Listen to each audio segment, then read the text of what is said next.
chapter 2, at sa President Ginoo sa nag-aambay at di ba mapigil pastor. Kung wala mas ito ba yun? Biging organized ng pamilya at tayo wala manatapos. Ang president sa ato ni GCI. Kita, pwede na iwaon sa Ginoo. Number 1, sa ato niya tima diri o, we are the partaker of the benefits. Kahandom. Pasalamat kita sa Ginoo subong may katumanan.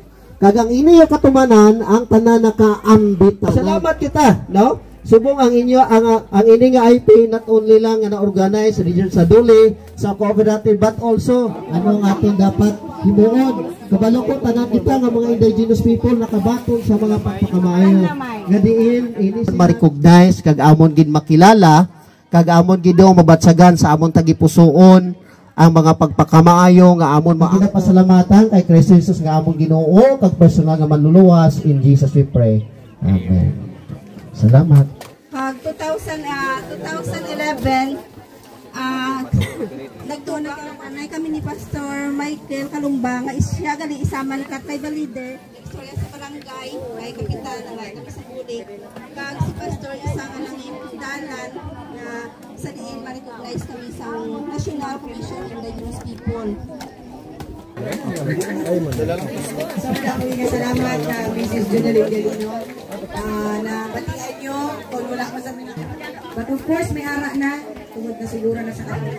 So ako, nakita mo diri sa Balato sa mga activity man believe ko na sa GCI kag nagapatig ko nga ang GCI ang gugma ara sa mga indigenous people nga Sa Central, tapos ang sa South naman yaman ni ang Chicks United. So Chicks hindi tungod nga bay tanan nga members.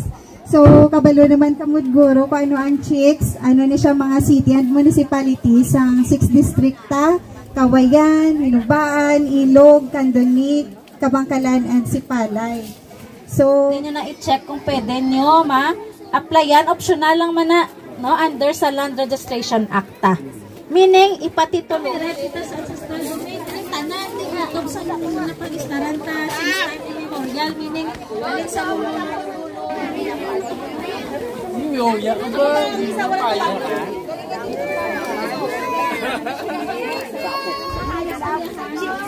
pero tapos una na ano sige ready 1 2 go ready 1 2 kami tagalbak o sample madam maging kasalamat Congresswoman Jelaine Alvarez and board member Ralph Alvarez but ang available sa buong is isa lang. Please join me to welcome one of the 3 friends of Ronald McDonald. Please join me to welcome and it's Grimace, and also Grimace loves to eat Sunday. Wow!